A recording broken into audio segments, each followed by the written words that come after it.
Avarkus, the Red Death.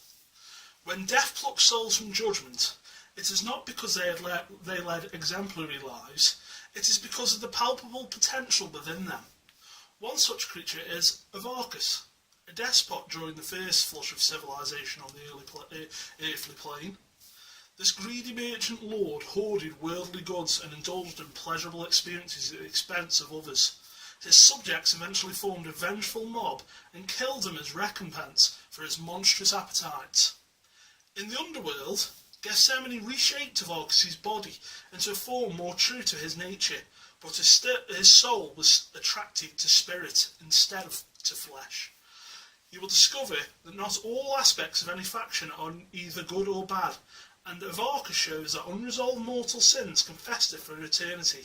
His avarice remains, but instead of amassing coin, he is now a scourger, searching for greedy souls and the ether they attract. Spirit is without prejudice in this matter, finding the Red Death useful for the secrets he uncovers.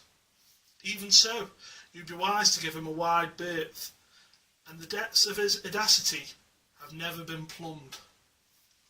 Hello, yes, it is me, Alex, and we are back for another review. Now, a while ago, one of my first reviews, I reviewed Gethsemane, Queen of the Dead, from Sideshow's Court of the Dead line. It's a line I've always wanted to buy more of. There were certain characters that attracted me, and the more lore that came out about these characters, and the more, Sideshow pushed that they were going to do more, the more I became entranced with it, kind of. Now, I don't really do original lines, because usually original lines is something that a sculptor does, and he just does it, and there's no really any backstory. There's no, you might put a sentence together, a paragraph on the back of the box, but there's no lore. And for me, when collecting statues, it's never about that statue looks cool. It's always about the love for the character, or the amount of time you spent with a character. So original lines have always been quite hard for me to get into. But with this, Sideshow have, pardon the pun, fleshed this out so much that, it was inevitable for me to get these, really. Now, what I've just read, I'm going to relight. That lighting was for mood, by the way. It was working on it, so I'm going to relight. I was reading from this book, which is a very, very nice book put out by Sideshow, all about the Court of the Dead, called The Chronicle of the Underworld. It's an amazing book. It's got all the lore, all the artwork, the amount of... This is like a game. It is like when you go buy a game collector's edition, and it's got all those years of artwork and, concept art and drawings and characters, and it's just like that, but it's all about the Court of the Dead, this amazing statue line from Sideshow. Now, I picked up the Queen of the Dead a while back, and she's been in my collection since, and it's a really, really nice statue, and I really like it, and the bits and pieces that I picked up about Gethsemane and what she does, and how she's, if you don't know, she's Death's right-hand woman. He gives her so many powers to reshape and resculpt flesh as she sees it, and Death's almost worried about this. And Avarkus here, as I've just read out, the Red Death, is one of those that she sculpts. So, I know a lot of people are probably looking at this and thinking, what the fuck? Because it is quite gross. It's a gross piece. But, I'm going to say, and I posted this when I posted a picture on Instagram, I think it's disgustingly beautiful. As a fan of, statues, obviously I'm saying, like, I'm a fan of the character and I've got to be connected, but just on a sculptural level, you can't deny this piece, what they did with it. As much crap as people give Sideshow, they have some of the best artists on the planet working for them, and when you see stuff like this, it's just fantastic. So I think this went up for order in about 2014, maybe late 2014 or 2015. It was the second of the Court of the Dead line, and I think it came out 5th or 6th. It definitely came out after Kia and Oglavale. So you know, it came late, and everyone was quite worried about it, you know, because it's quite a complicated piece, a very delicate piece. But luckily, it came out rather damn nice. Now, this is the first piece that really attracted me to the line, which you might think odd, but no, this was the one. I was just like, this is so, like I say, disgusting, but almost beautiful at the same time. And I don't ask why I think that, I just do. And I'll go over some of the things that I really, really like about this statue. We'll start off with the actual sculpt of Avarkus' face, which is just fantastic. You know, you've got all these teeth, you know, he has been shaped, he's been torn sunder to sunder by Gethsemane and reshaped to his will. There's a fantastic comic on Sideshow's website telling you all about Avarkus, which they also turned into a motion comic. You know, like I say, I'd definitely come into this line with a need to research the lore. Look what you're buying. Sideshow have put it all out there. Don't come into this line thinking, hey, that's a cool looking horror statue. Do a bit of research, and you know you'll come to love these sculpts even more. You know, I can understand people who just jump in, but when you know a bit more about the characters, you know, it just adds that extra. Bit of, I'm lost for words now. Just adds that, you know, that appreciation. You know, you appreciate the sculpt more, you appreciate the character more, the pose it's in, the base, blah, blah, blah, blah, blah. So, the actual sculpt on Avarkus is amazing. You know, it's actually, the paintwork's really well done. Now, the paintwork, I think the letdown on the paintwork is the guts. Now, I'm only saying it's a letdown compared to what was originally shown, because actually they look fine. I think just when on the prototype they had a bit more detail in there, because I don't even think my camera will pick this up, but here you've got like faces, you've got legs, you've got arms, there's all this detailed rib cages which needed to be picked out slightly more. You know, I can understand why they did it, because it is a really complicated thing to paint, and I imagine that's what, you know, got the statue delayed so long. But it's a beautiful thing to, you know, it is his guts. What he does, he actually spews a gas from these guts at his enemies when he goes out plundering for souls. You know. But yeah, really, really nicely done. And the rest of the sculpt's really well done as well. Now, it is a very, very, very light statue. Incredibly light. And I'm just going to pull this forward slightly so we can get on this base. Now, what I'm going to do first is take off the cloak.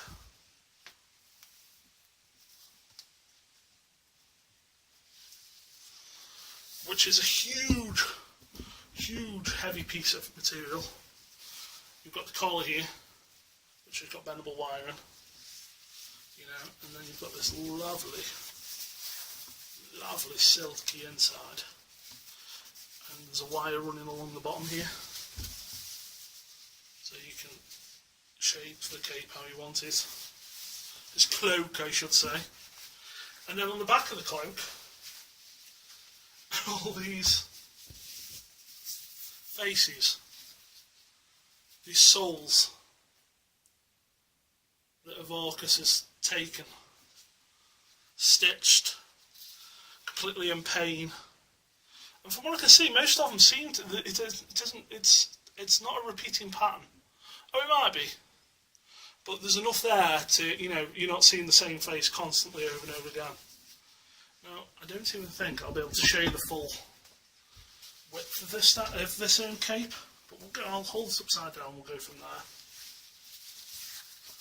So we start in here, we come across, we come across, and we come across, and there's the other end. It's probably from tip to tip about 30 inches, 25-ish. It's a big ass cloak, and it's incredibly well made. You know, like I say, Sideshow really, you know, they're tailoring. Maybe this is what maybe this is what's at the time. Maybe the statue is done, but you know, this is really well tailored. A couple of small clasps that just clasp onto the bones. It's really easy to hook and unhook. Back onto the statue itself. Now, one of the main things that really sold me on the statue was the base. I am a sucker for a detailed base. I think the base is just as important as the statue. And you might think that funny when you see my Street Fighter statues with the black bases, but you know, I think a base can add so much. And here, what we've got this broken wood on top. We've got this around this side. Now this is like, it's amazing. It's for start off, it's some sort of material. It's like, you know, when you see on like the Necronomicon and it's like bound in flesh. That's the kind of feel it's got to it. It's got all this fantastic, you know, these skeletons, these necromancers, these images of death and decay rolling all the way around it. And then fantastically, instead of just, that's the end of the material there, it's actually got stitching. So you can see like where it's actually been stitched. It's a fantastic tiny detail. But the best part about it is this. Now I'm going to shut down the light. And we can... So obviously that's where the stitching is, so you can't see that. But if I spin round, it's incredible. I mean, the effect in hand is amazing. It looks like fire. It glows from orange to yellow to red. You know, it's a fantastic effect. And looks better. I was honestly expecting this to look amazing on camera, but it looks better in hand than it does on the camera. Let's just put a bit of light back in and see if that helps. You know, the top has got that real embers effect.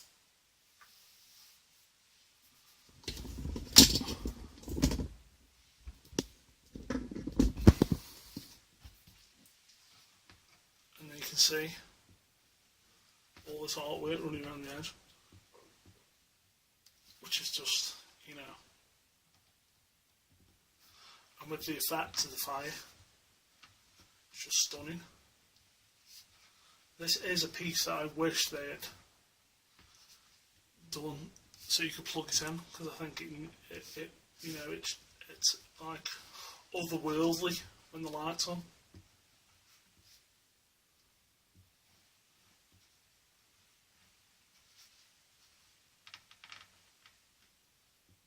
But such a good effect.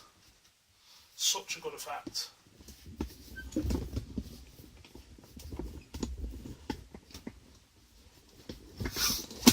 Let's just get back into position. We'll just go over Avarkus himself. Lights are back on.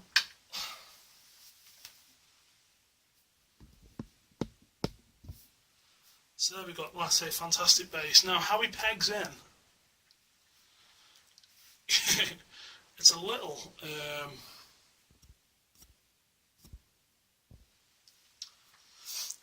little precarious. Like I said, this is such a light piece.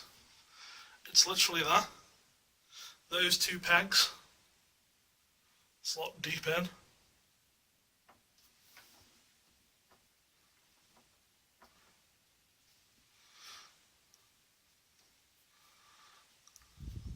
And that's it. And when you put it in, you think that is not going to hold. I've had this for a while now. It hasn't sagged. It hasn't tipped. I think it's very well balanced. You know, Sideshow definitely knew what they were doing. There's been no issues, and I've seen of them falling over, of them breaking. So yeah, you can probably tell I'm in love with this statue, kind of. It's just, I don't know what it is about it. It appeals to me, which is a little worrying, but, you know, it does really, really appeal to me. I hope. I think this is the one that most people will have. I know that most people are collecting the Court of the Dead line like the women. And I do think it's those sort of people who are collecting just women's statues, which I think is always odd anyway. But this, to me, is the best piece of the line, or definitely the best of the three I've got so far. It's just something, I think it just represents the line so well. It's just so, like I say, it's just so horrible. It is, it's horrible. It's a vile, horrible statue, and it's a vile, horrible story. But, it's a story of a man who was horrible and greedy and got his comeuppance. But the statue itself, it's just magical. Oh my god, that sounds such a twat. But yeah, it's a fantastic statue, to look at, everything about it. The light up feature is just amazing. The sculpt's fantastic. Sideshow did a fantastic job on the paintwork. There's so many different shades and tones, and where his body's blistered and damaged, and and the blackness of the feet and the hands. It's just so well done. All the delicate bits are just delicate enough, but nothing breaks. I've seen a couple of statues here and there, minor issues, but again, this really flew under the radar for a lot of people. I can't remember the edition size on it. I don't know if it's 2 or 3,000. I'm just getting back to Sideshow of this. They are redoing a couple of them, so they've recently said that they are pushing the Court of the Dead forward this year. I expect a big Court of the Dead showing at Comic-Con, and we're going to see a lot of new pieces, and some of the new pieces look really cool. You've got some larger, hulkier pieces, and then some more undead kind of. There's one with a crow on his back, like a scarecrow guy. It looks fantastic. So it's all hands on deck for the rest of the line, but they are redoing Kia, Siren, whose name escapes me, Galvarbe, and Gethsemane. So the Queen of the Dead has been redone, and the shots of that, looks fantastic. I may pick it up, I don't know yet, because Sideshow, it's 18 months down the line from when it's gone up for pre-order, so there's no rush. And the first Queen of the Dead took so long to sell out, and you can still pick her up for around 250. This guy you can pick up for around 300, 350. Kia and the Siren have gone monster prices. You're talking 500 quid. But with Kia being redone, I've kind of held back on her now, because if it's a nicer statue, I'll pick up the new one, and it'll probably cost me 500 quid. It'll probably cost me as much as the old one, and if I don't like the new one, I'll spend the 500 on the old one. It makes no difference. New prices aren't that different than aftermarket prices now because of the dollar and the pound. So but I love this collection. I love the story. I love the lore. I really hope Sideshow put out some comic books and put out some other stuff. They did do a game Kickstarter, which sadly failed. So hopefully they haven't been deterred by that, and they continue to push out fantastic statues like Avarkus here, and not play it safe. I don't think this is Sideshow playing it safe. This is them saying, this is what we've done, this is what we like, this is what we're going to produce, and rather fucking fantastic it is as well. So there we go, guys. Me gushing as usual, and talking a lot as usual, but yeah, such a fantastic line. I advise anyone, even if you like the look of the line but you're not sure, pick up the Chronicle of the Underworld. It's about 20 quid, 25 quid. Read through and look at all these amazing characters that are already out, and hopefully all these amazing characters that are hopefully going to be made. But yeah, there you go, guys. So that's the Red Death of Avarkus. That's a 1/4 scale premium format by Sideshow Collectibles from their Court of the Dead. Another one coming up, which shouldn't be too long after this one. Thanks all for watching. We'll see you next time. Bye!